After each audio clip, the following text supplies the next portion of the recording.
নমস্কার, শান্ত টিভির পর্দায় আপনাদের সকলকে স্বাগত। সাথে আছে দীপান্বিতা। চোখ রাখবো সংবাদে। সিপাহীজলা জেলার দিব্যাঙ্গ পুনর্বাসন কেন্দ্রের নামমাত্র দায়িত্ব পালন করছেন এক চতুর্থ শ্রেণীর কর্মী। প্রতিদিন নিয়মিত অফিসের দরজা জানালা খোলা হলেও কাজকর্ম বন্ধ। লাটে উঠছে দিব্যাঙ্গ মানুষের সুযোগ সুবিধা পাওয়ার অধিকার। হতাশ সিপাহীজলা জেলাবাসী। বিকাশ ত্রিপুরায় মুখ থুবড়ে পড়েছে প্রশাসনিক কাজকর্মের। চতুর্থ শ্রেণীর কর্মী দিয়ে চলছে গোটা অফিস। এ দৃশ্য সিপাহীজলা জেলার দিব্যাঙ্গ পুনর্বাসন কেন্দ্রের। অফিসের বিভিন্ন বিভাগে কর্মী থাকার কথা থাকলেও নেই কোনো বিভাগেই কর্মী। শুধুমাত্র রয়েছেন চতুর্থ শ্রেণীর কর্মী নীতিশ নম। তাঁর কাছ থেকে এ বিষয়ে জানতে চাওয়া হলে তিনি জানান, প্রতিদিন নিয়মিত অফিস খোলার দায়িত্ব তাঁকে দেওয়া হয়েছে। সে দায়িত্ব সঠিকভাবে পালন করে চলেছেন তিনি। কিন্তু অফিসের কোনো বিভাগীয় কর্মী নেই। যে দুজন কর্মী অফিসে ছিলেন তারাও আগরতলায় সার্টিফিকেটের জন্য রয়েছেন। তার কাছ থেকে আরও জানা যায়, সিএমও অফিস থেকে তাঁকে অফিস খোলার জন্য বলেছেন। অফিসের ডিডিআরও নিলয় দাসও সিএমও অফিসের দায়িত্ব পালন করছেন। কেউ কোনো সমস্যা নিয়ে আসলে তাদের ফোন নম্বর রাখা হয় এবং তাদের জানিয়ে দেওয়া হয় পরবর্তী সময় ফোন করে জানিয়ে দেওয়া হবে। এমনটাই বলে আর কিছুই মুখ খুলতে চাননি চতুর্থ শ্রেণীর কর্মী। আমি আপাতত একাই থাকি, আর দুজনে আছে, দুজনে আগরতলাতে কাজ করে, সার্টিফিকেটের জন্য কাজ করে। আপাতত আমি একটাই দরজা খুলে বয়ে থাকি।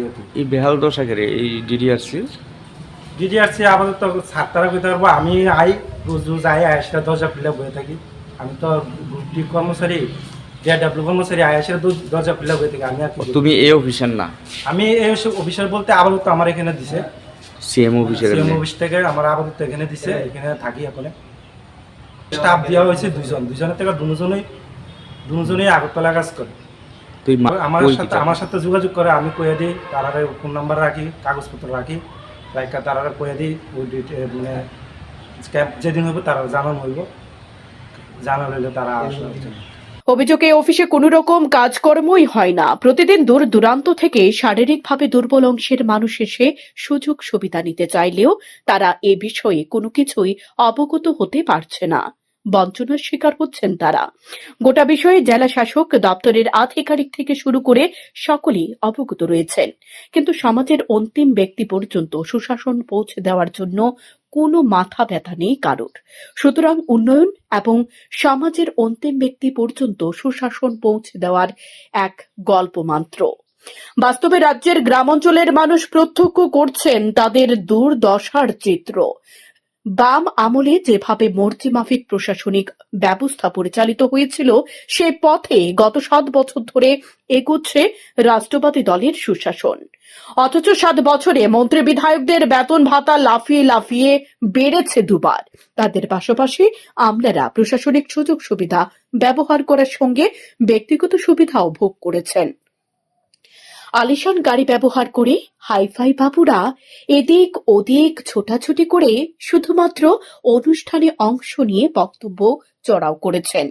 কিন্তু অন্তিম ব্যক্তি পর্যন্ত সুশাসন পৌঁছে দেওয়ার উদ্দেশ্য নিয়ে জনদরদী মন্ত্রী বিধায়ক থেকে শুরু করে আমলা বাবুদের, এমনটাই মনে করছেন অভিজ্ঞ মহল। শান্তন টিভি। সাবরুমে আবারও দেবালয়ে চুরির ঘটনায় ক্ষোভে ফুঁসছে এলাকাবাসী। ঘটনা বৃহস্পতিবার সাবরুমের রামকৃষ্ণ সেবাশ্রমে। এদিন সেবাশ্রম থেকে চুরি করে নিয়ে যায় মৃদঙ্গ, হারমোনিয়াম, কাঁসার ঘণ্টা, গীতা, ভগবত সহ অন্যান্য সামগ্রী। শুক্রবার সকালে বিষয়টি নজরে আসার পর স্থানীয়রা সাবরুম থানার পুলিশকে জানায়। খবর পেয়ে ঘটনাস্থলে ছুটে আসে পুলিশ। ইতিমধ্যে এলাকাবাসী চোরদের দ্রুত গ্রেপ্তার এবং দেবালয়গুলোর নিরাপত্তা নিশ্চিত করার দাবি তুলেছেন। অভিযোগ, আগেও শহরের বেশ কয়েকটি দেবালয়ে চুরির ঘটনা ঘটেছে, যা নিয়ে স্থানীয়দের মধ্যে উদ্বেগ বাড়ছে। আমাদের ছেলেরা সকালবেলা ঠাকুর ঘরে পূজা দিতে এসে দেখলো যে আমাদের আশ্রমের কিছু জিনিস মিসিং আছে। তারপর আমরা আসলাম, দেখলাম আমাদের হারমোনিয়াম, মাদল, গীতা পাঠের যে আলমারিটা আছে ওইখান থেকে বোল, পুরি, কাঁসা, ভগবদ্গীতা, মহাভারত আর কিছু চাটাই, এগুলো মিসিং আছে। তখন আমরা পুলিশকে জানালাম, ওনারা এসে দেখে গেছেন এবং তদন্ত করে গেছেন।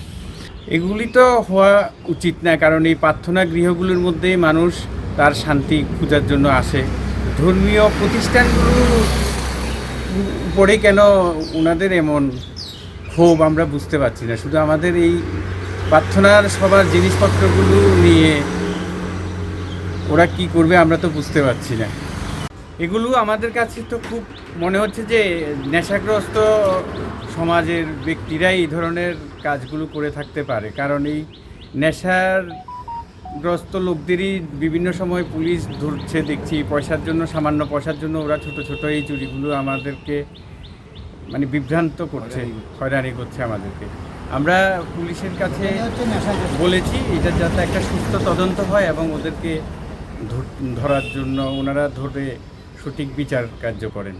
বিধান শিশু উদ্যান মেধা অন্বেষা খোয়াই জেলা কমিটির ব্যবস্থাপনায় শুক্রবার তেলিয়ামুড়া অশ্বিনী কুমার স্মৃতি কমিউনিটি হলে অনুষ্ঠিত হল মাধ্যমিক ও উচ্চ মাধ্যমিক পরীক্ষার্থীদের মধ্যে সাজেশন বিতরণ কর্মসূচি। এদিনের আয়োজিত সাজেশন বিতরণ কর্মসূচিতে উপস্থিত ছিলেন বিধায়িকা তথা ত্রিপুরা রাজ্যের মুখ্য সচেতক কল্যাণী সাহা রায়, তেলিয়ামুড়া মেধা অন্বেষার ত্রিপুরা চ্যাপ্টারের রাজ্য কমিটির সদস্য পরীক্ষিত সহ অন্যান্যরা। এদিন তেলিয়ামুড়া মহকুমার বিভিন্ন বিদ্যালয়ে ৩ শতাধিক মাধ্যমিক ও উচ্চ মাধ্যমিক পরীক্ষার্থীদের হাতে এই সাজেশন তুলে দেওয়া হয়। পরীক্ষার মাধ্যমটাই পরীক্ষাটাই হচ্ছে সবচেয়ে বেশি গুরুত্বপূর্ণ।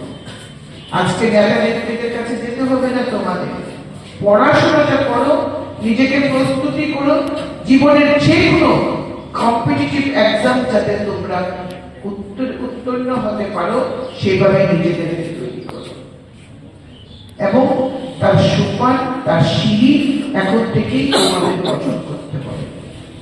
আগামী ভবিষ্যৎ, আগামী 5 বছর পরে নিজেকে ওই জায়গায় দেখতে চাও না বেকারত্বের যন্ত্রণা ভোগ করতে চাও, সেই দায়িত্ব, সেই চিন্তা ভাবনা তোমাদের কি করতে হবে। মদের বোতল দিয়ে চিকিৎসকের বাড়িতে গভীর রাতে অতর্কিত হামলা চালায় দুষ্কৃতিকারীরা। ঘটনা কৈলাসহর দুর্গাপুর এলাকায়। অভিযোগ, কৈলাসহর পৌর পরিষদের 14 নং ওয়ার্ডের দুর্গাপুর এলাকায় শহরের চিকিৎসক তথা সঙ্গীত শিল্পী ডক্টর অয়ন রায়ের বাসভবন। বাসভবনে চিকিৎসক অয়ন রায়ের সাথে তাঁর স্ত্রী এবং 12 বছরের এক কন্যা থাকেন। প্রতিদিনের মতো বৃহস্পতিবার রাতে খাবার শেষ করে 10:30 নাগাদ 3 জন ঘুমিয়ে পড়েন। কিন্তু গভীর রাতে কে বা কারা হঠাৎ করে বেশ কয়েকটি মদের বোতল দিয়ে ডক্টর অয়ন রায়ের বাড়িতে ঢিল ছুটতে থাকে। ঢিলের শব্দ শুনতে অয়ন রায় ঘুম থেকে উঠে দরজা খুলে ঘর থেকে বের হয়ে চিৎকার শুরু করাতে দুষ্কৃতিকারীরা পালিয়ে যায়। তবে ডক্টর অয়ন রায় দরজা খুলে দেখতে পেয়েছিলেন যে দুষ্কৃতিকারীরা বাড়ির সামনে রাস্তায় দাঁড়িয়ে মদের বোতল দিয়ে ঢিল ছুড়তে এবং 3টি বাইকে প্রায় 7 থেকে 8 জন দুষ্কৃতিকারী এসেছিল। ডক্টর অয়ন রায় দরজা খুলে ঘরের বাইরে এসে চিৎকার দিতে দুষ্কৃতিকারীরা যুবকরা বাইক নিয়ে পালিয়ে যায়। সাথে সাথে অয়নবাবু কৈলাসহর থানায় খবর দেয়। খবর পাওয়ার সাথে সাথে কৈলাসহর থানার পুলিশ এবং টিএসআর বাহিনী ঘটনাস্থলে এসে সমস্ত ঘটনার খোঁজ খবর নিয়েছেন বলে জানান অয়নবাবু। অয়নবাবু কৈলাসহর থানায় লিখিত অভিযোগ করবেন বলে জানিয়েছেন।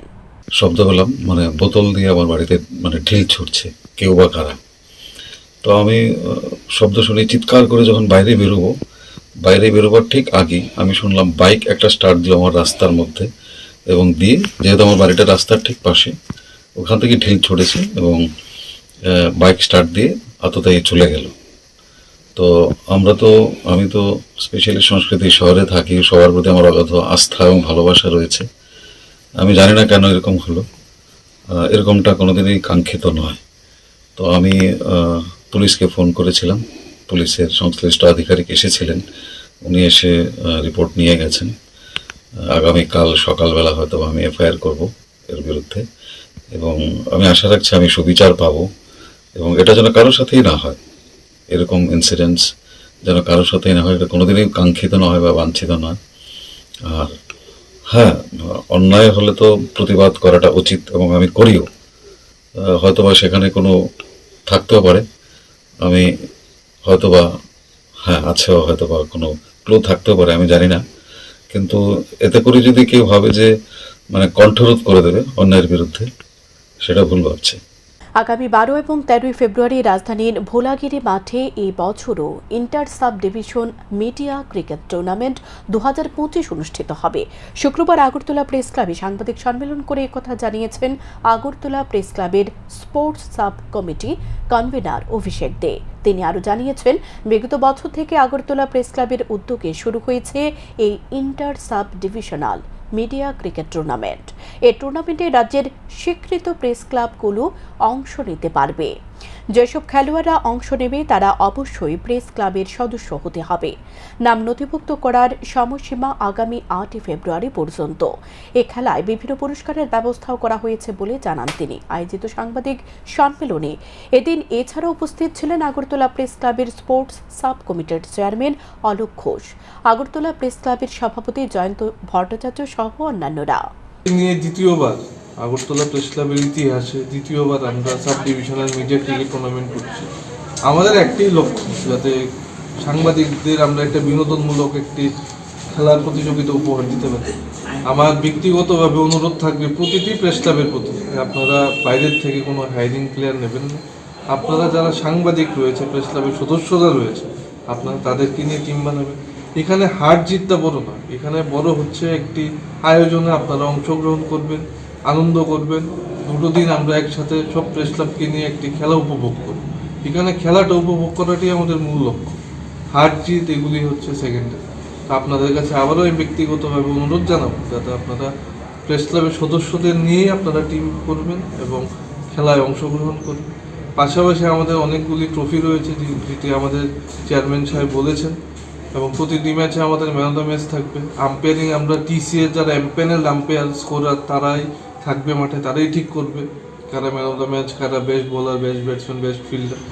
পাশাপাশি আমাদের টুর্নামেন্টে সাহায্য হাত বাড়িয়ে দিয়েছে স্বর্ণকমল জুয়েলার্স, তারা ট্রফিগুলি স্পন্সর করে দেবেন আমাদের, এবং আরও কয়েকজন আছে যারা পরবর্তী সময়ে আমাদের সাহায্য করবেন বলেছে। তো এই মুহূর্তে আমি নামগুলি বলছি না, তো পরবর্তী সময় আমি প্রেস রিলিজের মাধ্যমে এটা জানিয়ে দেবো। পাশাপাশি আমাদের আরও 2-3টি খেলার প্রস্তাব রয়েছে, যেরকম উদয়পুর প্রেস ক্লাবের থেকে একটি প্রস্তাব রয়েছে গিয়ে খেলার জন্য, কোয়াই প্রেস ক্লাব থেকেও রয়েছে। এগুলিও আমরা এর মধ্যে করে নেব, এবং ইন্টার সাব ডিভিশনাল মিডিয়া টুর্নামেন্টের পরেই আমরা মহিলাদের একটা মহিলা সাংবাদিকদের একটা ক্রিকেট ম্যাচ এবং আমাদের প্রেস ক্লাবে যারা সদস্যদের রয়েছে তাদেরকে নিয়ে একদিনের একটি টুর্নামেন্ট আমরা আয়োজন করব। ধন্যবাদ। আপনার গত বছর আমরা প্রথমবার এই আন্ত প্রেস ক্লাব মহকুমা থেকে আগরতলা ভিত্তিক একটা রাজ্যভিত্তিক ক্রিকেট করেছিলাম। আমরা আগরতলা প্রেস ক্লাবের যে স্পোর্টস সাব কমিটি, এই কমিটির সিদ্ধান্ত বলে আমরা এই টুর্নামেন্টে আবারও দ্বিতীয়বার করতে যাচ্ছি। আগামী 12 এবং 13 ফেব্রুয়ারি, আমি আবারও রিপিট করছি, আগামী 12 এবং 13 ফেব্রুয়ারি এই দুদিনব্যাপী এই টুর্নামেন্টটা হবে আমাদের ভোলাগিরি যে রাজ্য ক্রীড়া পরিষদের যে মাঠ, সেই মাঠে হবে। যেহেতু ক্রিকেট একটা লম্বা প্রসেসের খেলা, তার জন্য আমরা এই খেলাটাকে আরেকটু আকর্ষণ করার জন্য আমরা এই ফরম্যাটটাকে T10 ফর্মে নিয়ে এসেছি। 10 ওভারের খেলা, এবং রাজ্যের যে সমস্ত স্বীকৃত প্রেস ক্লাব যারা আছে তাদেরকে আমরা ওপেনলি আমন্ত্রণ করছি এই টুর্নামেন্টে অংশগ্রহণ করার জন্য। এবং আমরা এই টুর্নামেন্টে নাম নথিভুক্ত করার জন্য আমরা শেষ দিন ধার্য করেছি 8 ফেব্রুয়ারি, এবং এই টুর্নামেন্টের যে সমস্ত আগরতলা প্রেস ক্লাব সহ যে সমস্ত প্রেস ক্লাব অংশ নেবে তাদেরকে আমাদের এই আগরতলা প্রেস ক্লাবের যিনি যুগ্ম সচিব তথা আগরতলা স্পোর্টস সাব কমিটির যিনি কনভেনার অভিষেকদের সঙ্গে যোগাযোগ করার জন্য আমরা অনুরোধ জানাচ্ছি। কমলপুর শহরের আপনজন ক্লাব এলাকায় বাসিন্দা সুব্রত বণিকের বাড়িতে বিরল প্রজাতির প্রাণী ধরা পড়ে। দেখতে অনেকটা বাঘের বাচ্চার মতো। প্রথমে বাড়ির মালিক দেখতে পেয়ে প্রথমে মনে করে সাধারণ বিড়াল, কিন্তু পরে দেখা যায় সেটা বিড়াল নয়। যাই হোক, তাকে আটকে বন দপ্তরের খবর দেওয়া হয়। আজকে সকালবেলা আমি যে সময় বাথরুমে যাইতেছি, ঘরের বাথরুমে গিয়ে গামছাটা রাখছি, লেট্রিনে যাবো, এমন সময়টা তুই হঠাৎ করে সাইডে দেখি একটা বিড়ালের মতন।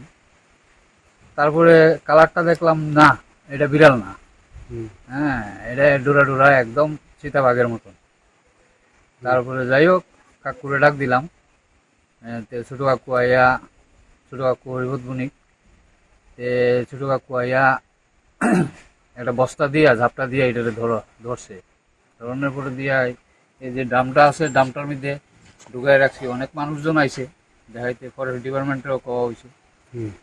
তারপরে দিয়া অনেকে এটারে চিনানোর চেষ্টা করছে। হ্যাঁ, এটারে কইছে বিড়াল না, কিন্তু এটা লেপার্ড ক্যাটের মতন এইরকম। ফরেস্টের তারা কি বললো? হ্যাঁ, এরাও এই কথাই কইছে যে এটা বিরল প্রজাতির এক ধরনের বাঘের সিমিলারিটি। হ্যাঁ, তারপরে যাই হোক এটাতে ঢুকে রাখা হয়েছে এই গ্রামে, উপরে নেট দেওয়া হয়েছিল একটা। শুক্রবার পিএম শ্রী কৃষ্ণচন্দ্র দ্বাদশ শ্রেণী বালিকা বিদ্যালয়ে এক মেগা স্বাস্থ্য শিবিরের আয়োজন করা হয়। আয়োজিত অনুষ্ঠানে উপস্থিত ছিলেন বিধায়ক মনোজ কান্তি দেব। এছাড়া উপস্থিত ছিলেন এসএমসির চেয়ারম্যান মনোরমা দেব, কমলপুর প্রেস ক্লাবের সম্পাদক সুপ্রিয় দত্ত সহ অন্যান্যরা।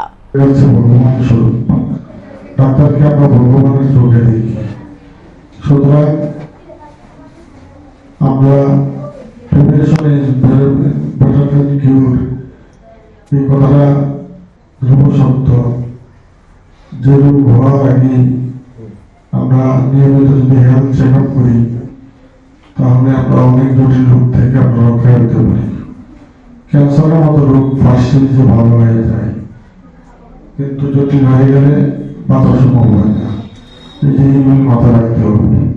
তো আমরা নিয়মিত হেলথ চেক আপ করবো, পার্শ্ববর্তী হাসপাতালে গিয়ে ডক্টরের সঙ্গে যোগাযোগ করে আমরা আমাদের শরীরের যে শরীরের সমস্যা রয়েছে সেগুলো সম্পর্কে আলোচনা করব। তো এখানে বিশেষ বড় কিছু নেই, এই হেলথ ক্যাম্প এলাকাবাসীর সাথে কাজে লাগবে। গৃহবধূর খুনের ঘটনায় সুষ্ঠু তদন্তের দাবি জানিয়ে ত্রিপুরা মানবাধিকার কমিশনের দ্বারস্থ হলেন গৃহবধূর বাপের বাড়ির লোকজন। মৃত গৃহবধূর নাম হৈমন্তী সিংহ বর্মন। ঘটনা গত 20 ডিসেম্বর মেলাঘর মাস্টারপাড়া এলাকায়। গৃহবধূর বাপের বাড়ির লোকজন অভিযোগ, গত 20 ডিসেম্বর মেলাঘর মাস্টারপাড়া এলাকায় গৃহবধূ তথা শিক্ষিকা হৈমন্তী সিংহ বর্মনকে তাঁর স্বামী মৃণাল কান্তি বর্মন এবং তাঁর ভাসুর মানস বর্মন ও ভাসুরের স্ত্রী ঝুমাকর বর্মন মিলে আগুন লাগিয়ে হত্যা করেছে। অভিযুক্তের শাস্তির দাবিতে বহুবার মেলাঘর থানার দ্বারস্থ হয়েছিলেন গৃহবধূর বাপের বাড়ির লোকজন। অথচ মেলাঘর থানার ওসি দেবাশিস সাহা এবং এক মহিলা পুলিশ কর্মী তাদের অভিযোগ থানায় রাখতে চাননি, বরং হাসির খোরাক করেই তাদের প্রশ্ন করেন কিভাবে খুন করেছে তা তারা প্রত্যক্ষ করেছে কিনা। এমনকি ওসি ও মহিলা পুলিশ কর্মী তাদের কাছ থেকে প্রথমে ইংরেজিতে লেখা মামলা গ্রহণ করতে চাননি। পরবর্তী সময় বাংলাতে মামলা লিখে আনতে বলেন। বাংলাতে মামলা লিখে আনার পর পুলিশ তাদের প্রশ্ন করে গৃহবধূর জবানবন্দি তারা হাসপাতালে করেছে কিনা। শেষ পর্যন্ত হতাশ হয়ে মানবাধিকার কমিশনে এসে অভিযোগ জানায় গৃহবধূর বাপের বাড়ির লোকজন। তাদের দাবি অভিযুক্তদের গ্রেপ্তার করে যাতে পুলিশ ঘটনার তদন্ত করে। পাশাপাশি পুলিশের চরম গাফিলতির পেছনে মূলত কি অদৃশ্য কারণ রয়েছে সেটা যাতে উন্মোচন করা হয় তার দাবি করেছেন তারা। তবে উল্লেখ্য, পুলিশের দায়িত্ব অভিযোগ অনুযায়ী মামলা তদন্ত করা। জনগণের অর্থ নিয়ে মাসোয়ারা গুনে মজ মস্তি করার জন্য রাষ্ট্রপতি কালার্স প্রাপ্ত পোশাক তাদের পরিধান করার অধিকার দেননি রাজ্যের জনগণ। এখন দেখার বিষয় ঘটনার কতটা সুষ্ঠু তদন্ত হয়। 20 ডিসেম্বর রাত্রেবেলা হৈমন্তী সিংহ বর্মনকে একজন শিক্ষিকা মেলাঘরের মাস্টারপাড়ার, তো তাইনের রাতে তাইনের মৃতদেহ পাওয়া গেছে। পরবর্তী সময় যখন ঘটনা জানাজানি হয়েছে এটা জানা গেছে যে তাইনের স্বামী নাকি আগুন লাগাই সেরা তাইনের পুড়ে লাইছে। তো এরপরে দিয়ে সেরা হৈমন্তী সিংহ বর্মনের বাড়ির পরিবার যারা আছে তারা এফআইআর লেগে থানাতে গেছে, মেলাঘর থানাতে। তারা 3-4 দিন যাইতে লাগছে এই জিনিসটা এফআইআর করার লেগে। পুলিশের জায়গার ভিতরে কোনোভাবে সহযোগিতা করছে না। পরবর্তী সময়ে যখন জিনিসটা 20-25 দিন হয়ে আছে তখন গিয়ে সেরা এই পুলিশ একটু সাড়া দিছে এবং মৃণালকান্তি বর্মন যে মারছে হৈমন্তী সিংহ বর্মনের স্বামী তাই বড় ভাইরে পুলিশ অ্যারেস্ট করছে। অতএব এই জায়গার ভিতরে সবকিছুই ঠিকঠাক আছে, কিন্তু কোনোভাবেই যে মূল অভিযুক্তরে পুলিশ কোনোভাবেই অ্যারেস্ট করতেছে না। ঠিক আছে, দফায় দফায় মৃতের পরিবার গেছে, মৃতের পরিবার অনেকবার নিয়ে বয় রেখে দিছে। এফআইআর এমনি না হেমনি লেখতেইব, এফআইআরটা আজকে না কালকে, এফআইআর ভিতরে এটা লেখতে না বিভিন্ন ধরনের কথাবার্তা মৃতের পরিবারে পুলিশ কইছে। কিন্তু অক্ষণ কত থেকেই সেরা যেন একটা অভিযুক্ত এইভাবে ওপেন মার্ডার করে সেটা কেমনে করতেছে। ঠিক আছে, হৈমন্তী সিংহ বর্মন একজন ওয়েল এস্টাবলিশড একজন মানুষ ছিল, এডুকেটেড মানুষ ছিল। ইভেন এমন না যেন কোনো টাকা পয়সার কোনো সমস্যা। ঠিক আছে, তাই ছোট ছোট 2টা বাচ্চা আছে।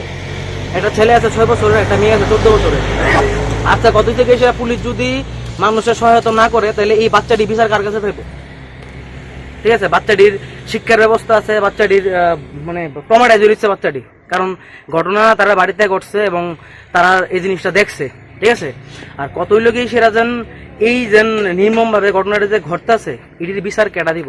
পুলিশ যদি মানুষের সহায়তা না করে, এই ব্যাপারটি কেটা দেখবো? শুক্রবার গভীর রাতে খোয়াই চাম্পাহাওর থানার অন্তর্গত তুলাশিকর এলাকার রবিচরণ পাড়ার গাঁজা বিরোধী অভিযান চালায় পুলিশ। এদিন তুলাশিকর রবিচরণ পাড়ার বন দপ্তরের জমি ও অবৈধভাবে দখল করে ব্যাপক হারে গাঁজা চাষ চালাচ্ছে স্থানীয় কোনো এক গাঁজা ব্যবসায়ী। সে সূত্র মারফত পুলিশ হানা দিয়ে রাত 2টো থেকে ভোর 4টা অবধি অভিযান চালিয়ে প্রায় 200 গাঁজা গাছ ধ্বংস করে, কিন্তু পুলিশ কাউকে গ্রেপ্তার করতে পারেনি। কোনো এক অদৃশ্য কারণে সব সময় মতো ব্যর্থতার পরিচয় দিয়েছে স্থানীয় থানার পুলিশ। ভোর 2টা থেকে 4টা পর্যন্ত একটা গোপন সংবাদের ভিত্তিতে আমরা তুলাশিকর রবিচরণ পাড়া জঙ্গলে ফরেস্ট ল্যান্ডের জায়গাতে আমরা 200 গাছ আমরা গাঁজা গাছ ধ্বংস করেছি। এরপরে ধ্বংস করার এটা অনুমান মূল্য হচ্ছে 2 লক্ষ টাকা। এই অভিযান আমরা সবসময় জারি থাকবো, আর এলাকার মানুষকে আমরা রিকোয়েস্ট করেছি এই অভিযানে আমাদেরকে সহযোগিতা করার জন্য, আরও যাতে ভবিষ্যতে আমরা এই অভিযানে যাতে সফলতা যাতে আমরা অর্জন করতে পারি। এখন হচ্ছে আমাদের এখানে ফরেস্ট ল্যান্ডের যেহেতু জায়গা ফরেস্ট আছে, সে কারণে এখন পর্যন্ত আমরা এই ব্যাপারে এখন তদন্ত ইনভেস্টিগেশন চলছে। এখন আন্ডার ইনভেস্টিগেশন। কে কে ছিলেন আজকে অভিযানে? এই অভিযানে আমি, আমাদের এখানে এসআই রাজেন্দ্র রিডিয়াং, আরও পুলিশ, আর আমাদের সাথে 6 ব্যাটালিয়ন টিএসআর যৌথ সহকারে এই অভিযানটা আমরা করেছিলাম। আগামী 2রা ফেব্রুয়ারি রাজ্যের মুখ্যমন্ত্রী ডাক্তার মানিক সাহার হাত ধরে আগরতলা পুর নিগমের 40 নং ওয়ার্ডের উদ্যোগে বর্দোয়ালি স্কুল মাঠে 40 ফুট উঁচু সরস্বতী প্রতিমার উদ্বোধন করা হবে। শুক্রবার আগরতলা বর্দোয়ালি স্কুল মাঠে সাংবাদিক সম্মেলন করে একথা জানান প্রাক্তন কাউন্সিলর জয়ন্ত চৌধুরী। সকলকে এই আকর্ষণীয় পূজা দেখতে আসার জন্য আহ্বান জানান তিনি। আয়োজিত সাংবাদিক সম্মেলনে এছাড়া উপস্থিত ছিলেন প্রাক্তন কাউন্সিলরের সহধর্মিনী বর্তমান কর্পোরেটর শম্পা চৌধুরী। আগরতলা পৌর নিগমে 40 নম্বর ওয়ার্ডের উদ্যোগে 4র্থ বর্ষপূর্তি সরস্বতী পুজো। আমরা এবার ইন্দোনেশিয়া কর্তৃক আমেরিকাকে যে মূর্তিটি উপহার দিয়েছে, সেই মূর্তির অনুকরণে কুমারটুলির বিশিষ্ট শিল্পী তারক পাল মহোদয়ের হাত ধরে এই মূর্তি নির্মাণ চলছে। আমরা এই পূজাকে কেন্দ্র করে প্রতি বছরের ন্যায় এই বছরও 8 দিনব্যাপী সামাজিক এবং সাংস্কৃতিক অনুষ্ঠানের আয়োজন করেছি। আমরা 26শে জানুয়ারি আমাদের প্রথম কাজ শুরু হয়, বসে আঁকা প্রতিযোগিতা। 4টি বিভাগে আমরা বসে আঁকা প্রতিযোগিতার অনুষ্ঠানটি করে থাকি। প্রায় 4 শতাধিক ছেলেমেয়েরা অংশগ্রহণ করেছে। প্রতি গ্রুপে বেস্ট 10 আমরা পুরস্কৃত করব। খোয়াই জেলা শিক্ষা দপ্তরের উদ্যোগে খোয়াই জেলা ভিত্তিক রান্না প্রতিযোগিতা অনুষ্ঠিত হয়। খোয়াই বিআরসি হলে আয়োজিত জেলা ভিত্তিক রান্না প্রতিযোগিতা অনুষ্ঠানের সূচনা করেন খোয়াই জেলা সভাধিপতি অপূর্ণা সিংহ রায়। তাছাড়া উপস্থিত ছিলেন খোয়াই পৌর পরিষদের চেয়ারপারসন দেবাশিস নাথ শর্মা, জেলা শিক্ষা আধিকারিক দীনেশ দেববর্মা সহ অন্যান্যরা। এদিন শিক্ষা দপ্তরের উদ্যোগে আয়োজিত রান্না প্রতিযোগিতা খোয়াই জেলার 6টি ব্লক থেকে মোট 15 জন মিড ডে মিলের রাঁধুনি অংশগ্রহণ করেন। তাদের থেকে 3 জন রাজ্য প্রতিযোগিতায় অংশ করবেন বলে জানান উদ্যোক্তারা। প্রতিদিন স্কুলে মধ্যাহ্ন ভোজের ব্যবস্থা করেছে, তা যাতে গুণমান সম্পন্ন হয় এবং পরিষ্কার পরিচ্ছন্ন থাকে। যারা এই রান্নার কাজে নিয়োজিত তাদের মধ্যে প্রতিযোগিতার ব্যবস্থা করেছে। আমি কতটা গুণমান রেখে পরিষ্কার পরিচ্ছন্ন থেকে আমার কাজটা করতে পারি, যাতে এই বিদ্যালয়ের শিশুরা বা ছাত্রছাত্রীরা তাদের যাতে কোনো অসুবিধা না হয়। এখনকার মতো সংবাদ এ পর্যন্তই। চোখ রাখুন শান্তন টিভির পর্দায়। নমস্কার।